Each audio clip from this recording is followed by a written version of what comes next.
I'll start recording. Okay, it's start recording. After this session, I'll just share that. Okay. Okay. Okay. If you are already familiar with Selenium, in Selenium, how we will find each control is based on we will write the code. Actually, there is no record and playback, but CodedUI is supporting record and playback. What is record and playback is if I want to perform some UI action. For example, you considered I have a calculator. Let me just share you the screens.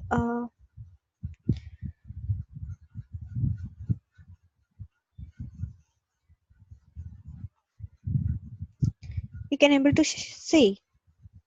Yeah. Okay.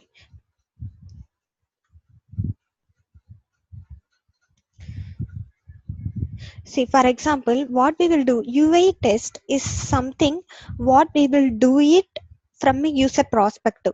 That is what we are calling it as UI testing. Actually, we have very different levels of testing. So, if you see the test pyramid will go from unit testing, and then we'll go through the API testing, then we will go to the coded UI testing. After that, we will go for the manual testing. For example, let me just show you this.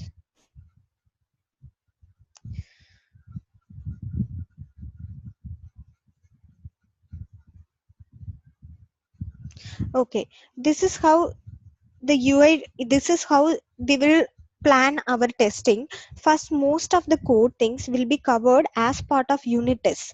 So after that, we will perform if our application is supports API, and then we will perform the API testing. What are the things cannot be covered based in the unit test and the API test, we will be covered in the GUI test. For that GUI test, we are using the coded UI test. After that, what are the things cannot be done through all these three layers, and then we will go for the manual test and exploratory test. So API unit test is nothing but we will cover single piece of code, which means, for example, you have an application.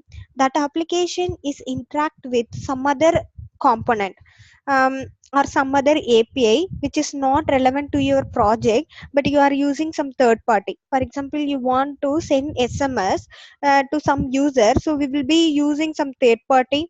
For example, your application wants to send email to some other user, so we will be using the third party things. So that kind of time we will not go and test it whether that component is working or not. The unit test is nothing but whatever the things you are writing, the piece of code, that is what we will test it. That is called unit testing. We will not cover the third party things. So, and the API test is nothing but what is your request and what is coming back as a response. It's nothing but your data. For example, if a calculator application is there, whenever we are going pressing, we are giving 9 plus 3 as an input, and it is giving a response as a 12. So which means we are we'll give what is our input and what is the output, which means its API layer is nothing but your data layer. Like your data are validated, so these data only will be visible to the UI.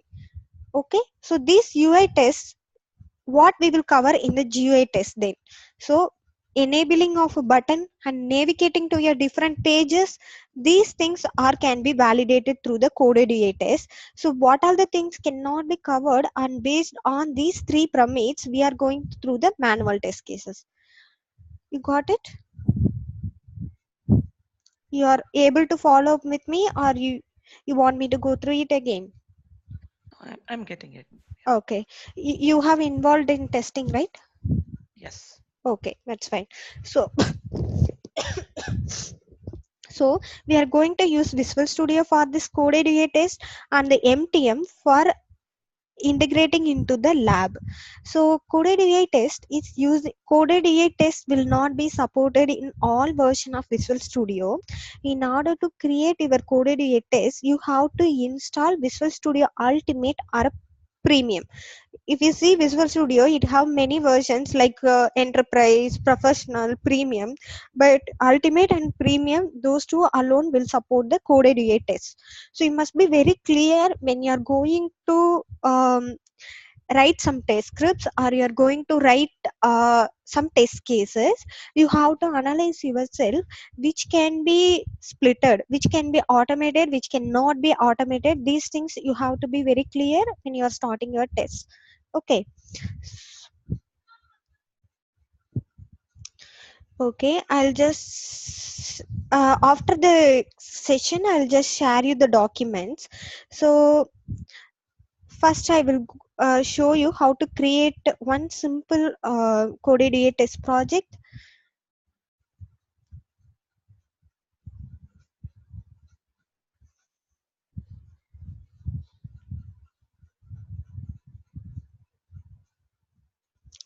So when you are trying to install your trial version, please install Premium or an Ultimate in order to use the CodedUI. And what is your main thing? Like you want to automate the Windows and you want to concentrate on the web. What's your expectation? What's that? I'm asking you, you want to automate the Windows application or you want to automate the web? What's your Windows expectation? application. Okay, that's fine. Today, I'll just show you how we can automate one simple thing, and then based in our scenario, I'll just cover, I mean, in our training session, I'll just cover a little bit of framework concepts also.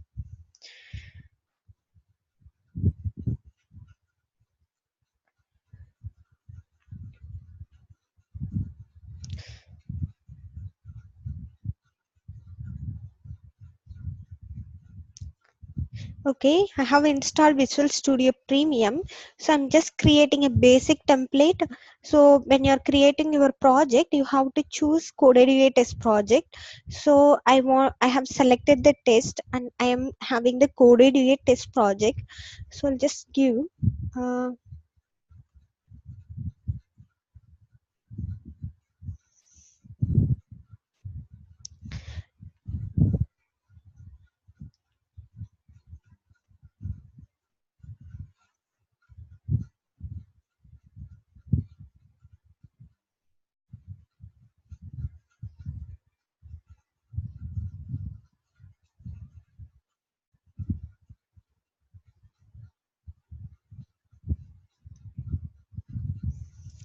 okay. So whenever we create it, there will be a pop-up will come. This is called CodedUI test builder. What is CodedUI test builder is, it will allow us to record the scripts. For example, all the UI action can be recorded. The coded UI, one of the best feature is record and play. For example, in qtp also you will have record and replay. So that is the feature it is provided. Whenever you add a new project, this pop-up will come. So I'll click OK. Now I'll explain it each component one by one. So and then I will get a CodedUI test builder here. So this is called CodedUI test builder. So if you see here, this is for recording your actions, and the next one is having this is for start and stop recording, the first option, and the second option is it will show the recorded steps. For example, you have recorded many multiple steps, you can review it before generating your code. For example, I have four steps, but I don't want all the four steps, I want only two steps. You can select the unwanted test and you can delete it, and then you can generate the code. And this is called crosshair. It can provide two things. One is called to identify how long the control will take time. For example, in the playback time, when we are playbacking the scripts, how long it will take to identify a control. For example, if someone comes and say to you, you have to automate these things, so that time it's not a good idea. You have to go and immediately start recording it. You have to identify what are your UI actions, and those actions can be automated or not. So that's how I have showed you a pyramid. You have to identify your actions that what can be covered in this, what cannot be. So in these things, y- let me just show you this. For example, I want to automate clicking of 9 button. So in that time you have to check each control is having a unique property. uh, I request you to, if I'm going very fast, you just stop me and ask some questions, okay? Yeah, sure, no problem. Okay. So for example, I want to automate clicking the 9 button, and then click plus and then 3 and then pressing the equal. So in this scenario, if someone comes and say you, or you are identifying your test, what can be automated and what cannot be, you have to identify this. So those kinds of time you have to use this crosshair. I mean, it's not a good practice. You immediately go and start record it, and later on you just feel this these things cannot be automated. So those things to be avoided. For that, this crosshair is we have to use it. For example, how I can say this can be automated or this cannot be. So if you see, one very basic thing about CodedUI is CodedUI using the search properties, which means each control will have some unique property. It should have. If didn't have it, which means the replay of a test or your recorded coded EA test is something that it is not 100% it will run all the time.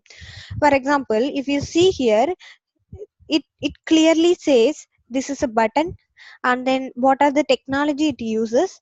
And if you see the name property, so it should, the coded AI uses the properties to identify each control, especially the name control. If the name control is not there, which means we cannot automate it. For example, let me just show you some other example for not cannot be done. Maybe okay, I'll just open the Excel.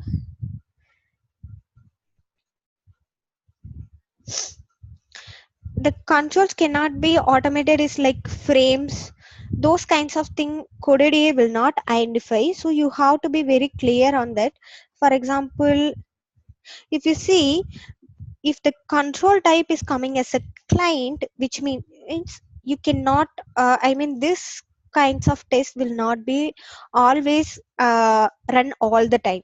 So only if you see the technology name, the only technology supported by coded UI is MSAA and then UIA. Another thing is web. So technology name MSAA, which means your Windows application, which means traditional WinForm application. So if your application is your technology name states as UIA, which means that is your WPF application. If the technology name is comes as a web, so those are all web applications. So other than that, if some control type is coming as a client instead of button or a checkbox or a radio button or a text box label, so these things cannot be automated. Even though if you record it, we can record it, how it's recording is based on the mouse click. So these kinds of things we cannot assure it will run it all the time. So those kinds of tests you have to move it to the, whether to the API layer or to your manual test. Got it? Okay. Okay. So let's say I want to automate these things. So okay, it's just identifying it is a button. Yes, it is a button. And then if you see the fourth one, which is called generating the code. So coded AI best, I mean everybody goes to coded AI, even though we can automate everything with the C sharp. The because is it time saves, because using the record and playback. So this is the button will allow us to generate the code. So let's just go ahead and then record one few things. I'm just clicking the 9. Okay.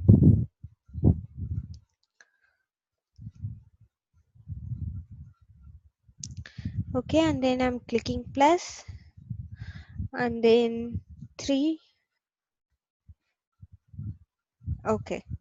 So I'll just stop the recording and then I'll just see it. So if you see, I have clicked it 9 as 2 times, but I don't want it. I want it only one time. So I'll just right click on this and then I'll just delete the selected actions. And if you see the steps, whatever I have performed. So first I'm clicking the 9 and I'm clicking the add and then I'm clicking the 3 and then equals. So I'm just go ahead and generate this as a code. So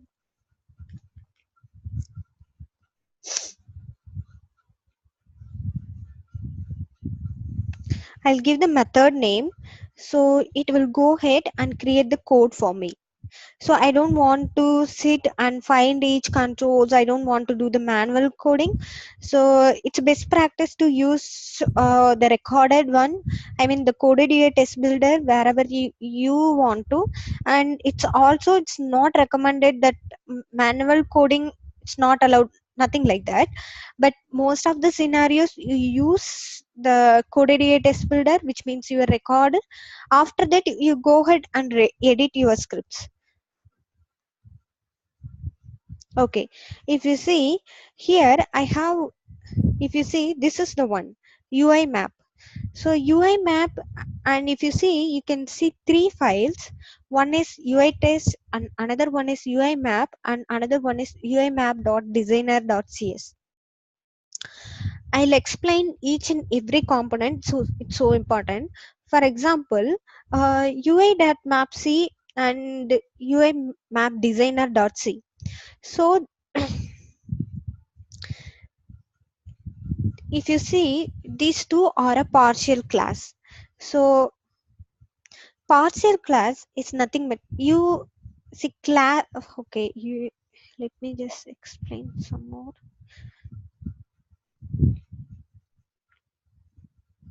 Okay, C sharp, there is a two concepts.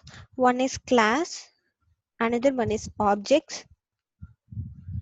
So, and we have a functions and then variables. So class will contain all the functions, variables, objects, everything. And the objects are used to call the class. For example, I have one class, which means class is nothing but your group of functions. So class will contain group of these things like functions and then variables, many things will be there. And then I have another class. So we can have multiple classes. I have one more classes. Um, so we'll just call it as this is class 1 and this is class 2. So one class is contain functions and variables related to that class 1, and another class will have functions related to the class 2 and the variables.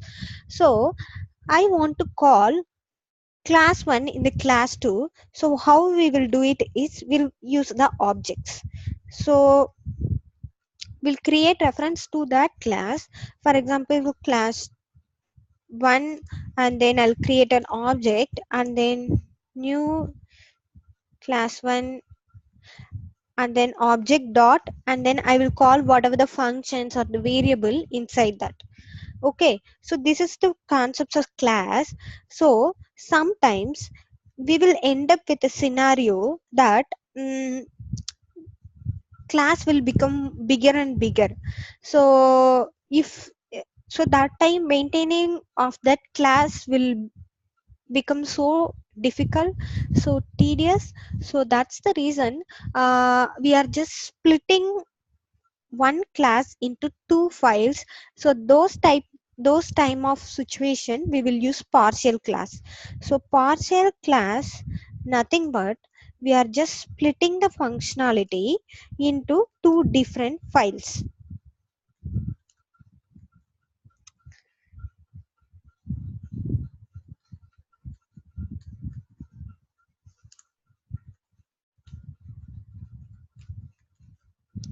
So same class, so but it will be in a two different file. So that time compiler will combine both the class and then it will compile it. So this is a concept of partial class. If we go ahead and see our UI map and our UI map dots,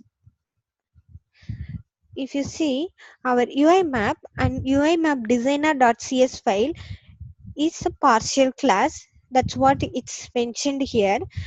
Why it's partial class is it will have, we just recorded it and it will have many methods and if you see many methods and search properties. Let me just show you. So I'll just press F12, so it will go to the definition, and if you see here, it's searching the properties using the name which is equal to 9. So this class, we just recorded very simple application, I mean very simple action, but in real time we will be having many actions and many things for a single page. So that time our class file will be grow bigger and bigger. So that's the reason it's been kept as a partial class. So in the real world what we will do is the methods whatever we have recorded, that will be moved to the first file which is now empty, and in the designer file we'll just keep only the recorded actions, which means the search properties. So the search properties will be, we will keep it in the designer file, and what all the action you want to perform we will keep it in the uimap.cs file. Got it? Yes. Okay. Okay, so and one more thing, uh, if you edit something, for example, I don't want it, I want, I can reuse the steps. So you don't want to go and record it again and again. For example, now I have recorded as 9 and then pressing the plus and then I'm pressing 3. Again I want to press add and then I want to click 3. That time you don't need to go and record it again, you can reuse the steps. So I am just copy and pasting it here. So you don't want to go and record it each and every time for your steps, so you can just reuse the steps. So one more thing you have to keep in mind is, if you edit something in your designer file and you are recording some other action, that time your code will be overwrite. Let me just show you that. So if you see here, I'm just repeating the steps. So this is not the code which is generated by the CodedUI map.cs. So I'm just going and I'm re-recording for the subrack method. So for that I'm not going to click all the so what I'm going to do is I'm just going to click subrack method. So I'm just clicking the subrack. So I'll just generate the code for this. So I have clicked the subrack button. So I'm clicking sub method. So I'm generating the code for this. So I'll close it and then I'll go back and see my designer file. If you see the designer file, you will have the add code and you will have the subrack code also here. So if you see here, we have just reused our steps, add and clicking the 3, but these 3 was overwritten. Can you able to see that?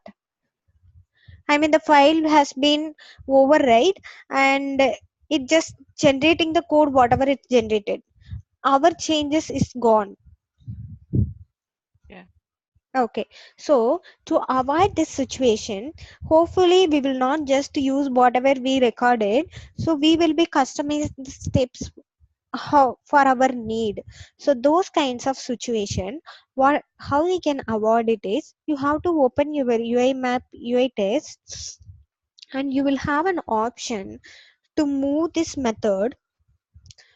If you see here, move code to uimap.cs. So I am clicking this. So this code will be moved to uimap.cs. It's not a good thing that you are copy pasting it. You have to use uimap.ui test. So it will just move the code to that file. So I'm just clicking here. So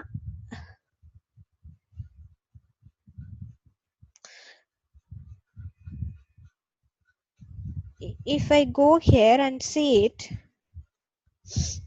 the add method is perfectly moved here. So, and the next thing, I'm moving my next recorded method to here. So it's always a good practice to keep it. Your designer files should contain only your search properties. So if you go ahead and see it, it will contain only the search properties. For example, what is the search property it used to identify a control? So those kinds of methods and functions only available here. And you should keep in mind that you shouldn't go on manually editing the designer file. It's not a good thing. So whenever we re-record it, it will be override. So to avoid that situation, we are just moving the code to uimap.cs using the ui.test.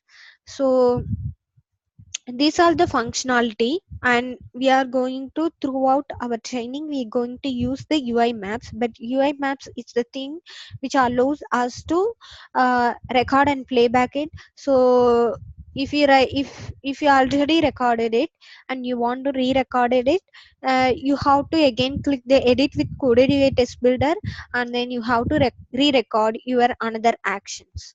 Okay, and then these are the main three things about the UI map and UI map.designer file. And another thing, we are moving forward to CodedUI test.cs. So if you go ahead and see it here, there will be few things. So here it's been identified as a CodedUI test. So in Visual Studio, we have two things. One is called unit test and another one is test method.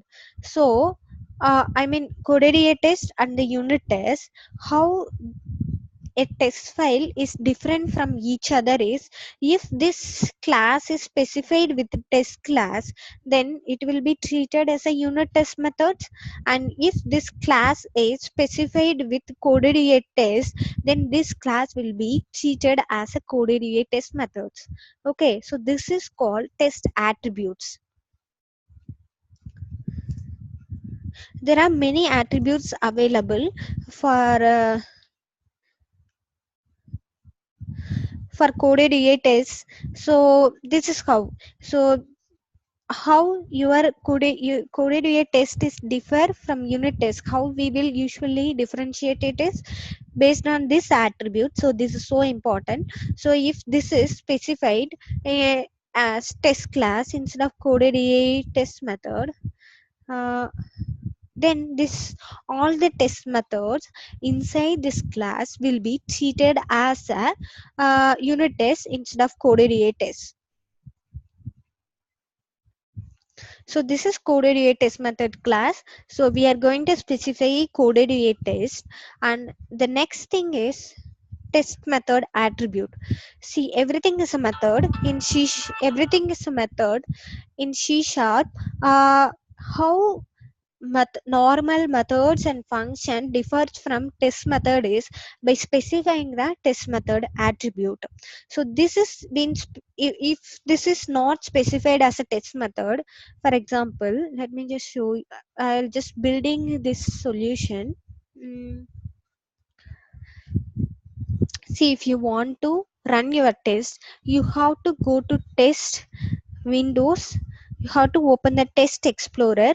So this test explorer will list all the test methods available inside your project. So you have to right click on the test and you have to run it. So if Let me just show you. If this method is not specified with test method, so I haven't specified this is a test method. So what will happen is, if you rebuild your solution and go to your test and Windows test explorer, if you go back and see, none of the tests will be listed, because this test explorer doesn't know which is a normal test method, which is a normal method, and which is a test method. So for that reason we are using that. So that's how it's differentiate the things by normal and and the test method. So if I specify it as a test method, so it will be identified, okay, these are all the test methods. So if I rebuild the solution here, the test will be listed. So based on that, you can right click and run the test. So if you see here the structure, this is CodedUI test 1, and if you go back and see your things, it will be public class UI map. So this is a different class, and your CodedUI test 1 is a different class. Both are different class. If you want to call some methods or a function differ from your class, for example, CodedUI test 1 class is different and the UI map class is different. So we want to call the functions add inside your CodedUI test map. So what you have to do it is, you have to create an object for that class. So what I'm going to do is, I'll just create a class for that. So it will be UI map. So this is your class name, and then I'm giving object and UI map. So I have just created object for that class, and then based on the object reference, I'm calling the add method. So what will happen is, if I press F12 or if you press go to definition, it will directly go to this class. So we are calling this method in the test method. So let's just run whatever we have done it. Have you clear whatever we gone through still? I think I have to review a little bit. Okay, it's okay. You just tell me what you want me to go through it again, because these things are very basic, because you have to understand it. That's how. If you have any doubts, you can just let me know, or you want me to go through it again, I'll go through it. Um, if I can review the videos, so I can relook to it and then do it myself, then probably I should be okay. Okay. I mean, if you are not much familiar with classes and objects, I can tell you once again. Yeah, please. Okay.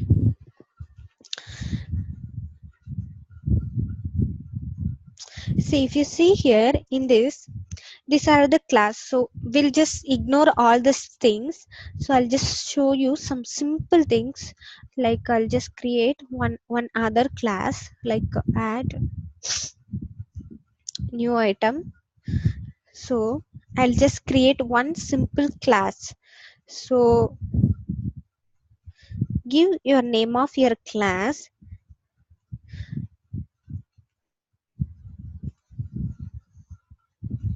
See, I'll just go ahead and see it. It just this is just a simple class. If you see, this is a namespace, and then this is a class. So what is a namespace? Namespace is nothing but I mean, so this is empty class, and we have a uh, three things. So I'll just tell you one by one. So namespace is nothing but collection of classes. So We'll just group classes. For example, you have an application. It have, for example, you just take some online application, shopping application. So what are the things we will have? Add item, and then place an order, and then payment. So these are all three different actions. So what they will do is these three different actions will contain many classes, so they will just group these things into a one thing. You just think it about one big box. Inside that box we will have many small things. Those are all the classes. So namespace is nothing but a collection of classes. So for example, I have a namespace. It is a training, and then inside that I have a class called simple, and then I'll create another class. For example, add new item, class. So I'll just specify it as medium.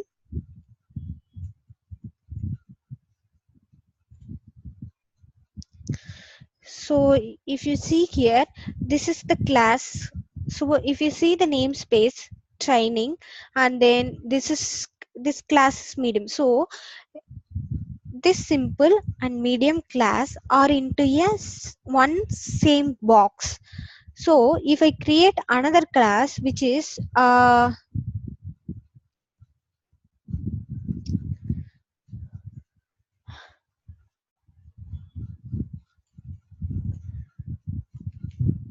something like this. So if I go and change the namespace, instead of training, I'll change it as training 1. So that time this will be in a different box. For example, you just imagine like that, one box is containing two classes. One is simple and other thing is called medium, and another box is containing medium. I mean another class is containing the big. So these two are a different boxes.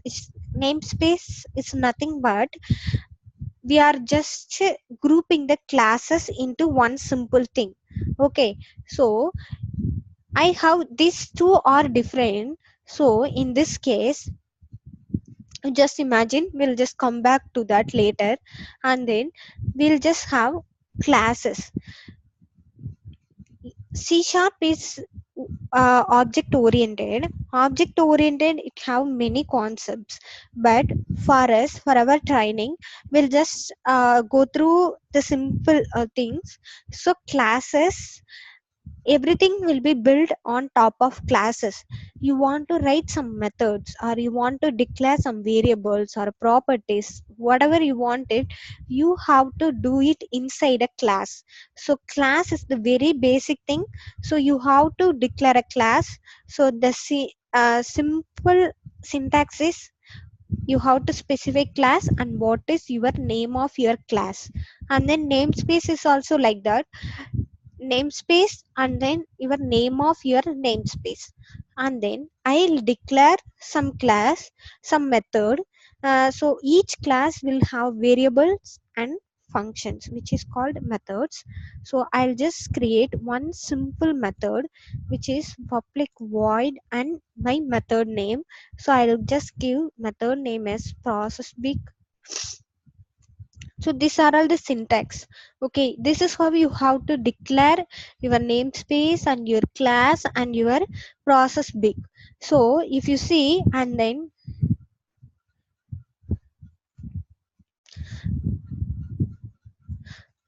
so if you see, namespace will contain many classes.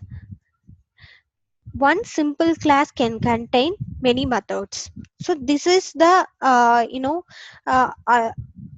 hierarchy. Uh, Got it. okay, so that's how we will declare it. If you go to the medium, here also we'll create methods specific to this class.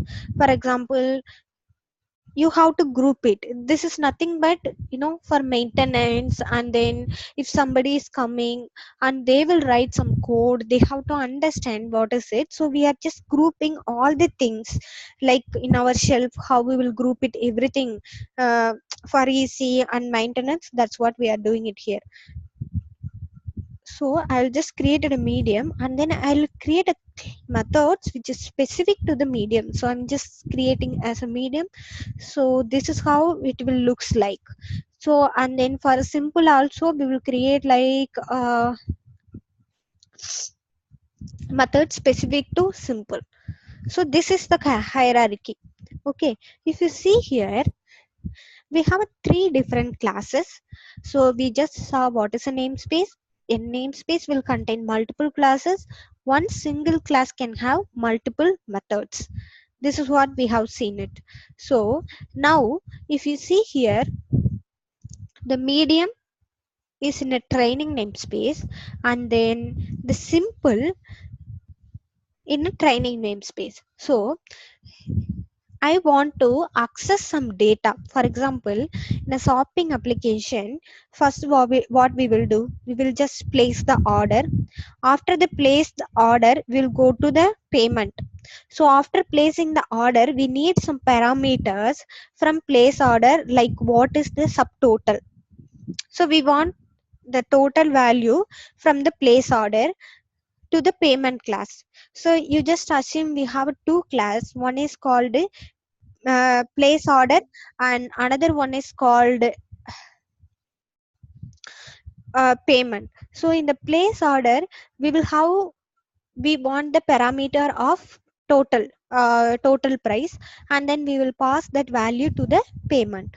So in that case, we want to access that value. Okay, so in that case, what we will do it is, we'll just go ahead and create object. So I want to use the method from the simple classes, which means my process simple, I want to use it in the medium. So what I will do it is, I will create an object. So these are all very basic things: namespace, classes and functions, and objects and the variables. This is very basic things of C sharp. I mean, it will contain in all the languages, even Java, Perl, everything. These are the basic concepts. So I'll just create an object for that. For example, what I will do is simple, and then I'll create object for the simple object, and then I'll create new simple. So what I'm doing it is, I'm just creating one single object, which means I want to refer this method, which is process simple. So what I will do it is, I will just use simple object dot.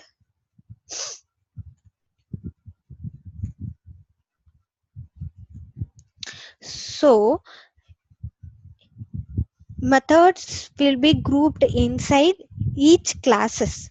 I want to use some method from a different class. I want to create an object for that class, and then based on that object, I can call whatever the methods or variables available in a different thing. So that's what I have done it here. Okay, this is syntax. This is very simple syntax. This is how we will create an object. Got it? Got it. Okay, I'm just using the simple into an medium. So same thing, we will use this we will call this medium into a big. So what we will do, we'll create an object. So how we will create medium. So if you see here, it's throwing an error, it's throwing an error. But if you see here, if I type simple, it will not throw an error.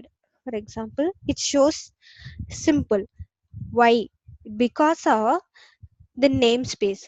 If it is in the same namespace, which means if it is in the same box, it can easily identify each classes.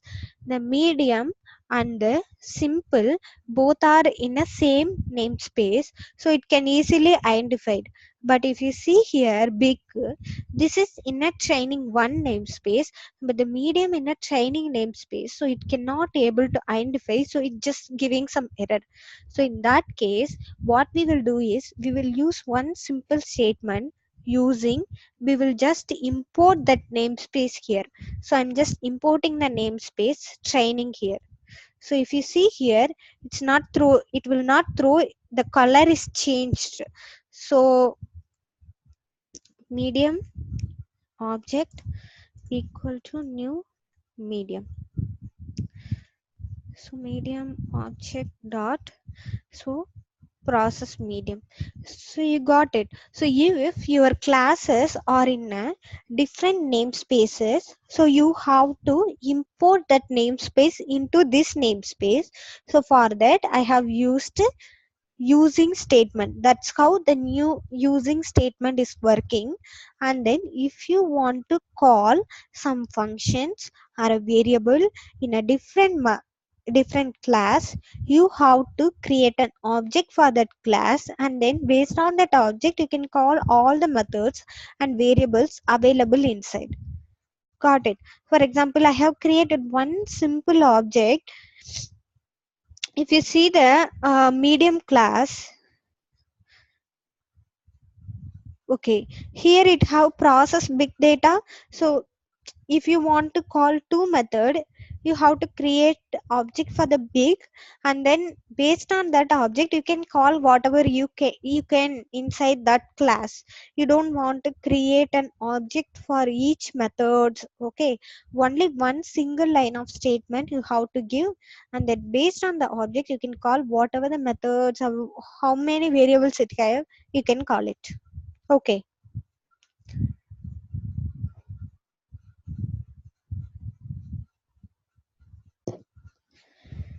uh, you understood? Yeah. Okay, that's fine. Okay, we'll go ahead. 1 minute. I'll just put charge.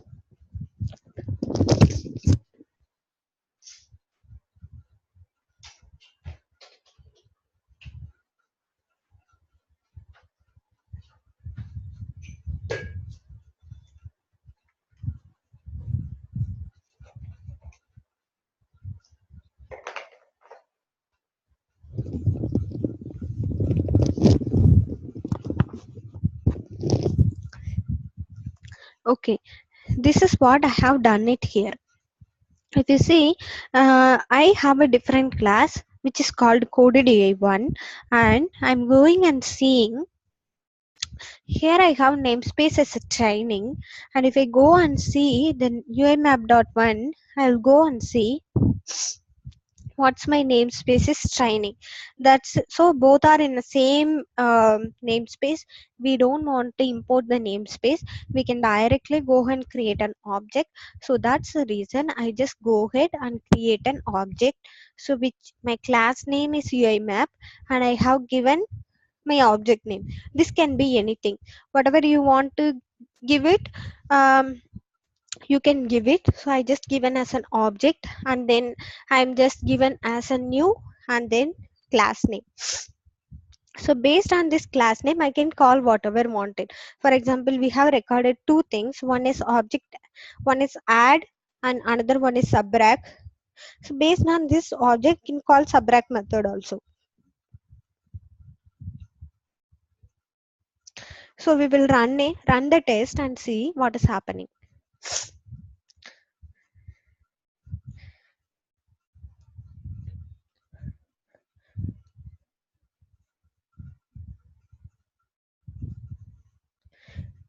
In order to run your test, you have to go to test, Windows, test explorer, and then if you see here you can see available test methods. As of now we have only one test method, but in real world, in real scenario, we'll have multiple tests, so all the tests will be listed here. You can select all the tests, or you can select whichever tests you want to run it, you can select that and run the test. So I'm just going and running the selected test. So I just given right click and run test. So it will go and identify where is the calculator, and then it will just perform the action whatever we have recorded.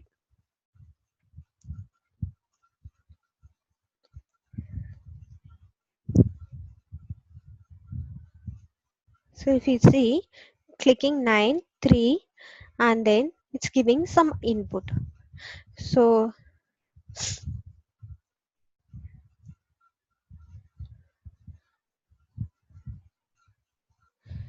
so it just run the test as by clicking 9 plus and 3. So it just clicked it. So if you want to run it, like I want it run it for again clicking add and 3, so it will just go ahead. I'm just copy pasting the steps. You don't want to, you have to avoid many times to record it. For example, you want to again click 3, you don't go and re-record it and generate the method.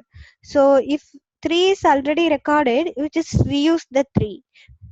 So I'm just already recorded, so I'm not recording it again, I'm just reusing that. So just click it. So I'm just again run the test.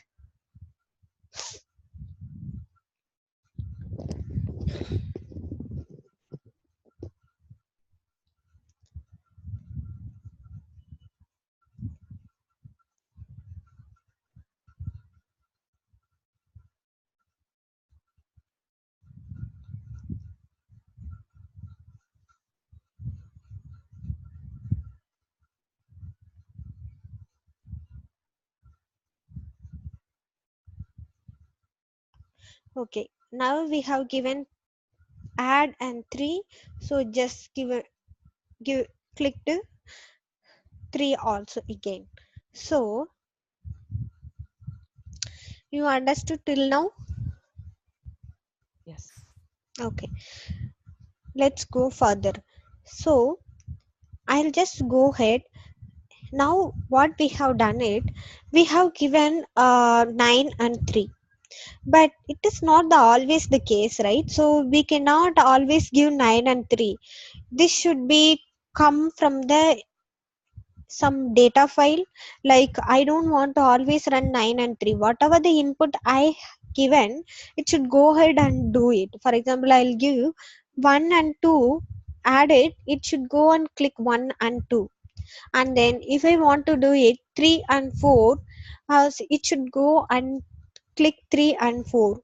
So in that case, I mean whatever you recorded, other than that, for example, we have recorded 9 and 3, but we want to do it for the whatever the inputs I am giving.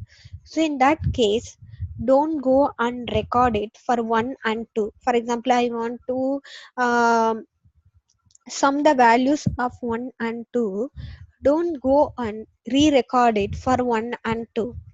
You just think it in a way how we can reuse it whatever we have done it already.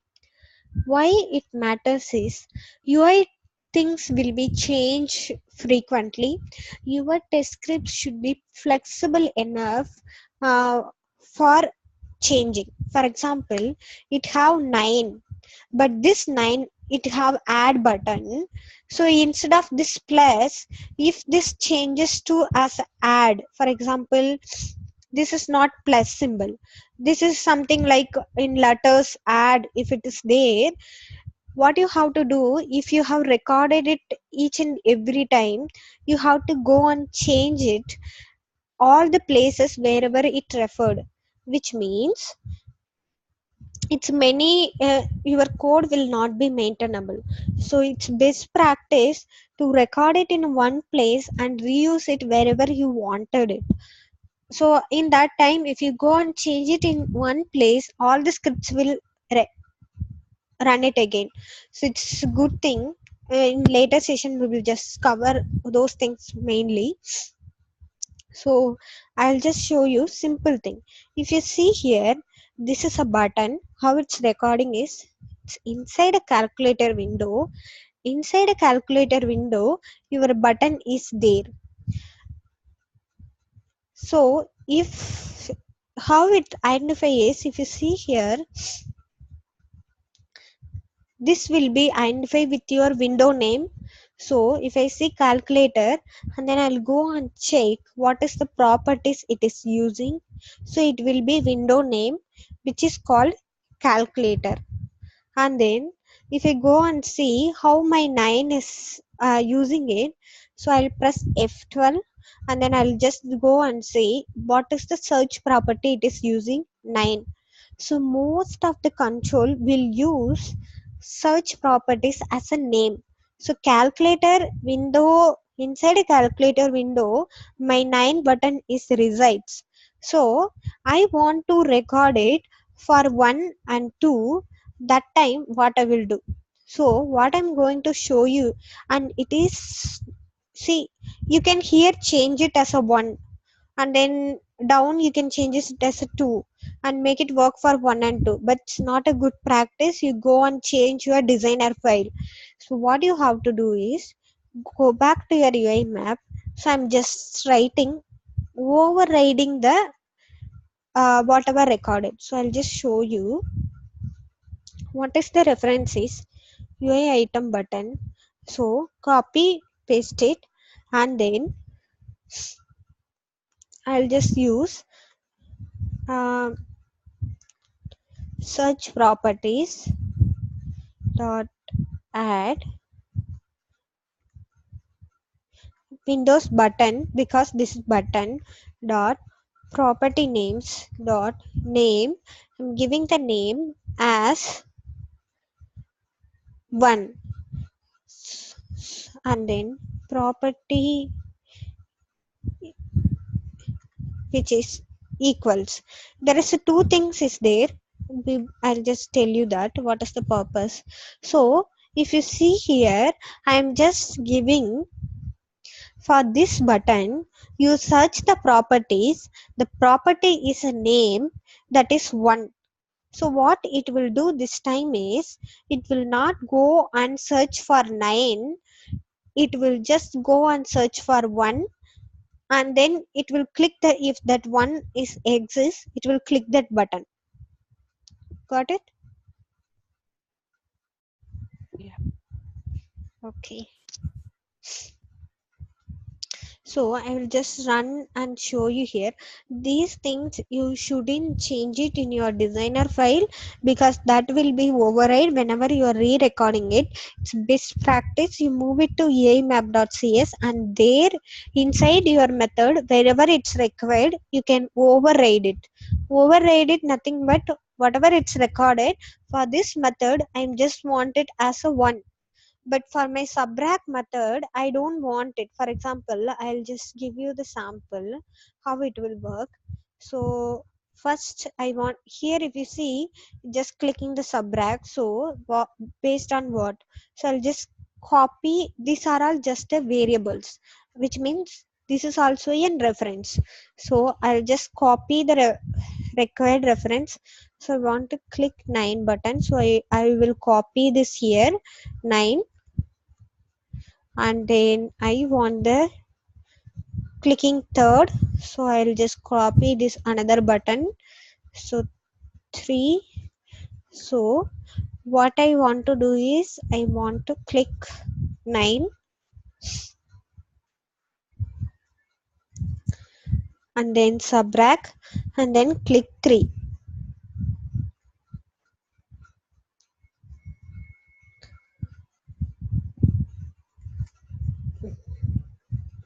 Okay, if I see here, uh, here I have override my 9 button should go and search for 1, but in this method, so this search property will be applicable only to this method. It's not for here.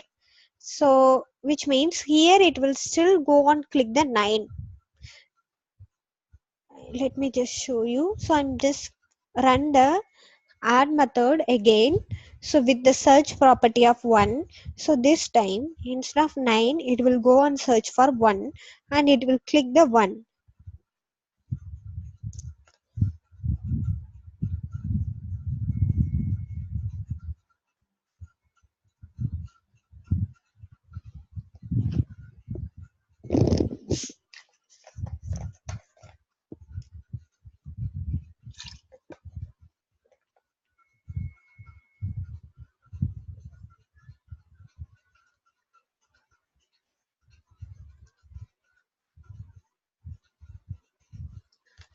So this time it will go and click it 1. So now what I will do is I'll just, instead of add, I'll just call the subtract method.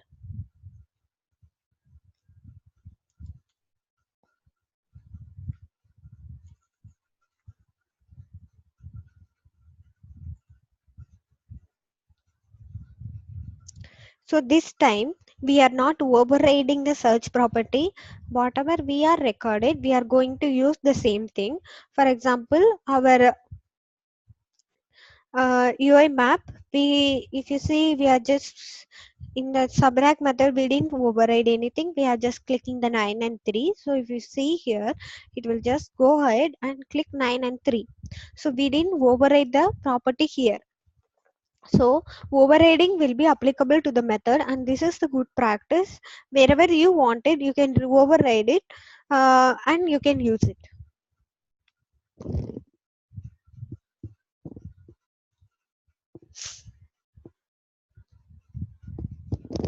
Instead of here, if you go and change it in your UI map designer file, where is the recorded method? So if you change it there, wherever this button is referred, everywhere it will affect. So that's the reason we shouldn't go ahead and change it in the designer file. For example, if you change it here, it will affect overall all the test method. For example, if you change it from 9 to 1, yeah, anyway, if we rewrite it, if we re-record this file, it will be override. But even though if you go ahead and change it here, what will happen is wherever this method, wherever this button is referred, everywhere it will change. So we shouldn't do that, because all the method we don't want it. So that's the reason it's not a good practice. Go and change it in the designer file. Another thing, if you see here in the UI map, so I just replaced with 1 for one single button, and then for another button also I will just replace it with 2. So that is my button 3. So I'll just give button 3. So what will happen is, instead of 9 it will search for 1, instead of 3 it will search for 2. So is this still data driven? No. How will making it as a data driven? So this will be your encapsulated function. This should be user driven. So which means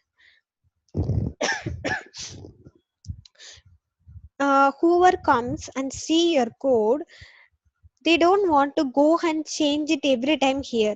They don't want to know all your internal functionality. So they just want to know what to pass, whether it is clicking this, they don't want it. So what I'm going to do it is, I'm making this method as a parameterized, which means I'll pass two parameters, which is input 1, and another thing is I'm declaring one integer variable. Integer is nothing but numbers, so I'm just specifying integer and then input 2. So I will just replace this variable with input 1. So this is an integer, but it will accept string.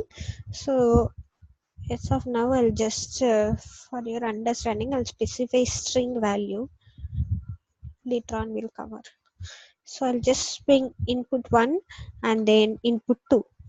So what will happen is, I'm just parameterized. So input 1, input 2, in my calling method, whatever I want to call it, I will specify it here. For example, object dot add. If I want to pass 1, I'll pass 1, 2, I will pass 2. I mean, who are using your who are using your functionality, your test method, they don't want to see internal, they just want to know the functionality. So that time they will, we are just parameterized. So you don't want to go and change it there. You can change it here as 1 and 2. So which means this will be automatically replaced there, and it will click 1 and 2. And in some case you want to 3, and 9, you can give 3 and 9. You want to give 3 and 0, you can give it here. Even you can call like this. You got it what I'm doing? Yeah, I got it. But even then, I can do it call from external also, right? Like putting the data in an Excel spreadsheet and Yes, then calling. yes, yes, we'll do that. That is what we'll do that later, because we have to make it as a data driven. This is still not 100% data driven, because manual tester will not go ahead and do something in our code. We will not provide that, so we have to put it in a excel or a xml file or a notepad, and then we will pass it from there. So that was the procedure, so I'm just giving as of now. Okay.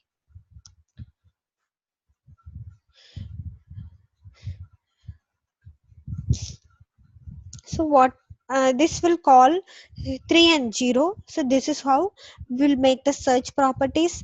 So what we have seen still is what's a namespace, what's a class, what is a functions, how we can reuse the steps, and how we can record it, and how we can make it parameterized, which means reusing the search properties instead of re-recording it each and every time. And then how we can move our code from designer file to UI map, because if you keep your code in the designer file, it will be override again and again, so it's not a good thing. So if you are doing some customization in your method, so you have to move it to UI map.cs using the UI test. Okay, clear? Yes. Okay, we'll just go through the document. We have seen it everything. So this is what we have covered it. We have told that CodedUI test automation supports web and Windows projects, and then we are going to use C Sharp. And then if you want the CodedUI to be enabled, you have to use Visual Studio Ultimate or a Premium. So these two are the supported editions. You can use 2013 or now new version is 17, you can go for that. So how you can create it, you have to create a new project, and then you have to create coded a template, and then you have to create your project. After you have to create it, we have done the recordings, and then we have generated the codes, and then we have seen what is coded a builder, that is used for recording, generating the code, and then identifying whether the control can be automated or not. Those things we have seen it. And then how to run a test, you have to go ahead in the test, and then you have to choose Windows Test Explorer. After that, you have to run the test, so you have to right click and run the test. And this is the best practice. You shouldn't modify your designer file. If you do that, the changes will be override if you re-record it. So you have to move it to the UI map. So that is what we have done it. That is the best practice. So, and the next thing is we have seen what are the different technologies supported by CodedUI.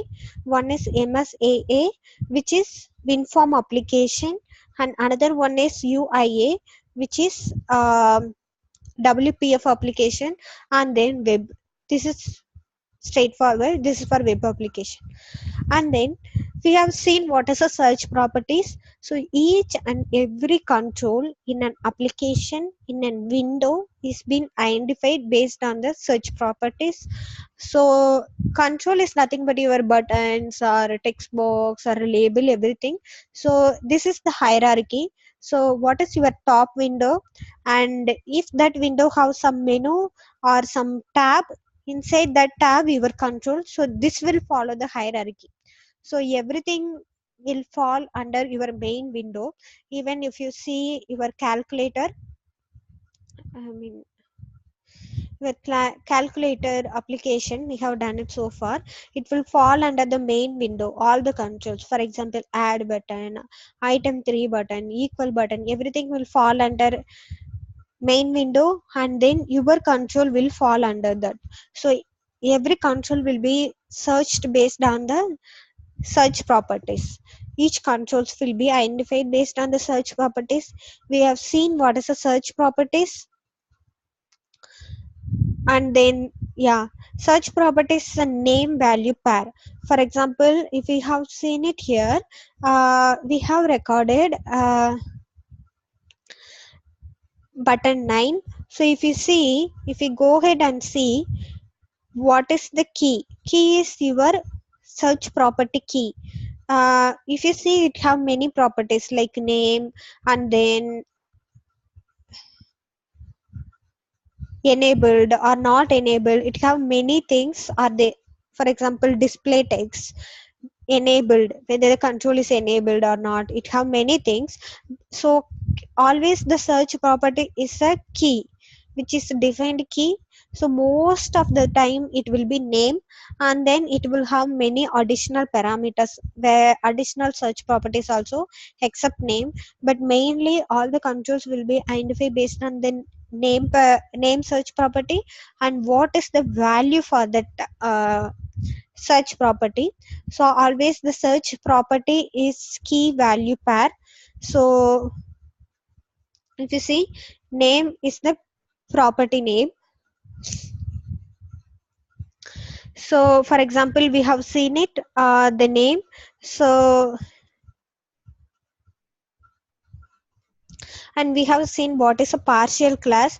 We have seen what is the class is contain many functions.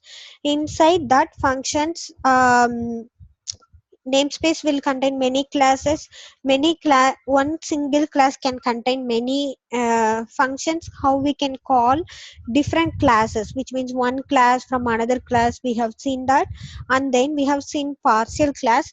What is a partial class is, if your class is grows bigger and bigger, the maintainability of the class will become very difficult. So that time what we will do it is, we'll keep the class name as a same name.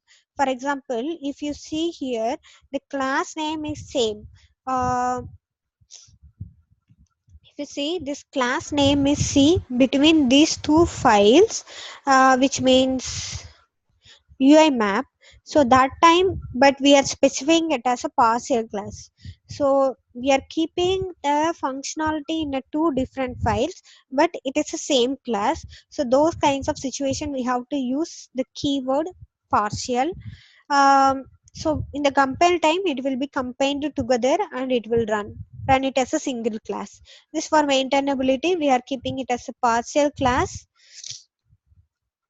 And then we have seen what is a designer file and what is a UI map. So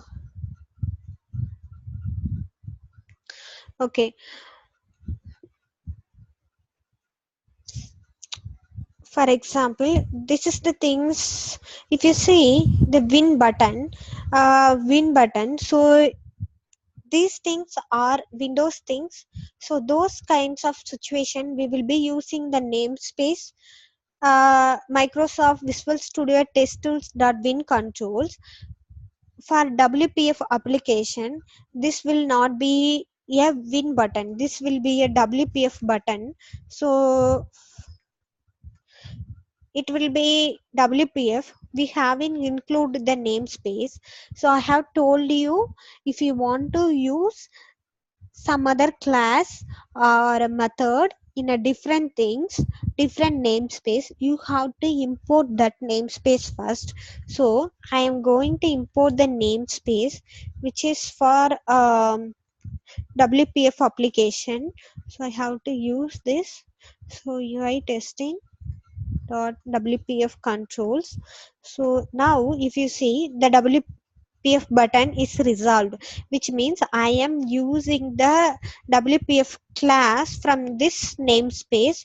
So this is how we will be differentiated. In order to use WPF application, you have to import WPF controls.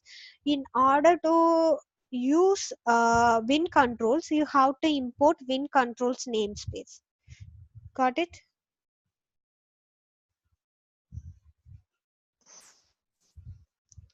Not clear? So I got it. Okay. So that's what I have. I'll be sharing this to you, so I'll just explain it whatever what I have done it here. So and then this is what I have mentioned it, so you have to use WPF controls. So and then launching an application. So if you see here the calculator application, I'll just close it. If I close it, this method will not go and identify it. For example, it will go and search where is the calculator window, where is the calculator window in all the opened application. It will go and search it. So we haven't launched the method. So in order to launch your method, what we will do is we'll go and search it here, and we will just click it. So this is how we will do it, but you can still record this action by clicking Windows and then clicking calculator and then pressing enter and open a calculator. You can still record this way by clicking Windows and then searching and opening a calculator. But if you take my machine is Windows 8, if you see the older version, for example Windows 7, it will not contain these widgets and all. So that will be different. So that will contain only the Windows thing. So by clicking Windows Start menu and launching an application, if we do record like that, and launching an application will not be reliable all the time, because when your script is moved from your machine to another machine, so when the operating system differs, that time launching will be difficult, because Windows 7 will not use these widgets, so it will use simple Windows. So that type of situation, how we will overcome it is, we'll just, so that's the reason we will call one thing. So I'll just create one method called launch calculator.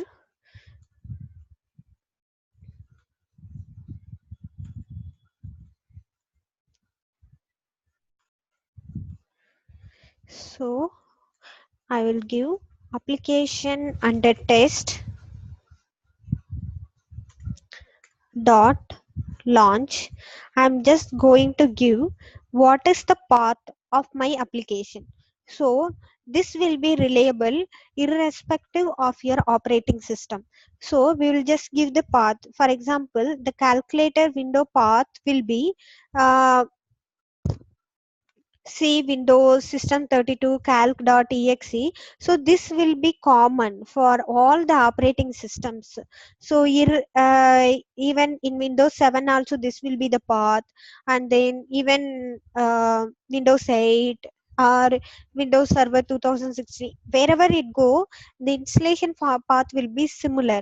But by clicking this start, and if you recorded it, so that will be different for each application, I mean each OS. So we shouldn't do that actually, to avoid and make your scripts will be run wherever it goes, irrespective of your machine. Actually we are doing the automation, UI test automation, in order to run it in a different machines. So you have to keep in that mind, and that's the reason we are using application under test.launch. So what I'm going to do it is, so in I'm just modifying the test method. So I'll just specify um, launch my application first, and then whatever the input I'm giving 3 and 0, you go ahead and click that. So that's what I'm going to give it. So what it will just do it is, I have closed the calculator, so it will just go ahead and launch it from that path.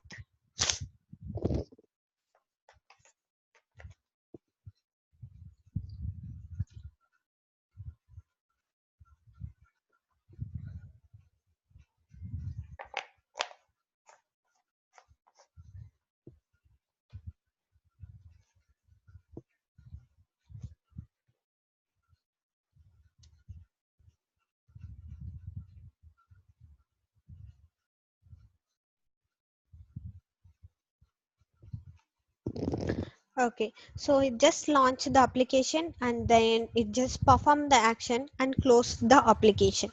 So now we'll see. If you go back, we will go back to the UI map.cs, and then we have given some static path, which is C Windows this thing. But in this also, some machine we will be installing 32-bit based, and some machine will be 64-bit based. So if your machine is 64-bit and you have given for a 32-bit machine, actually this is installing in C Windows System 32. For example, if I go ahead and see it, some application will be installed in program files in that PC. In if it goes to, for mine it's 64, so it's just installing in the program files. If it is a 32, it will be installed in the cross 86. So in that case, we don't want to go get every time and changing the path. So in that case, we can give both the path. For example, that's the reason it provides two things: one is primary path, one is alternative path. So let's just show you that. For obvious things, you can specify only the you know if you know this will not change, this will not be based on program files or program file 64. So those kinds of tests you can just only specify in only your primary path is enough. But sir, some all the application will not install in a C Windows.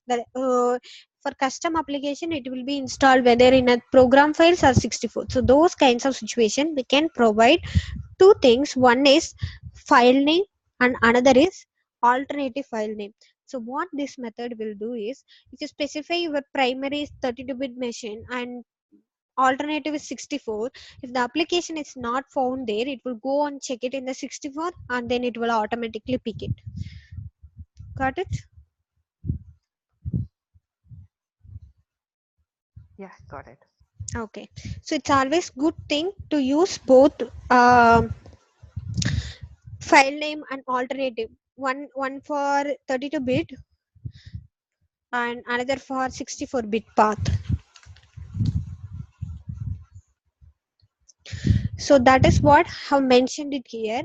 And then test attributes. Okay, we'll go. You're clear on whatever we have gone through it still. Yeah, so far I'm clear.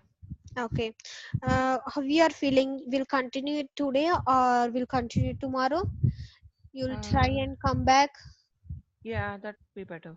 Yeah, because these things are so basic, because we will be cover more things later.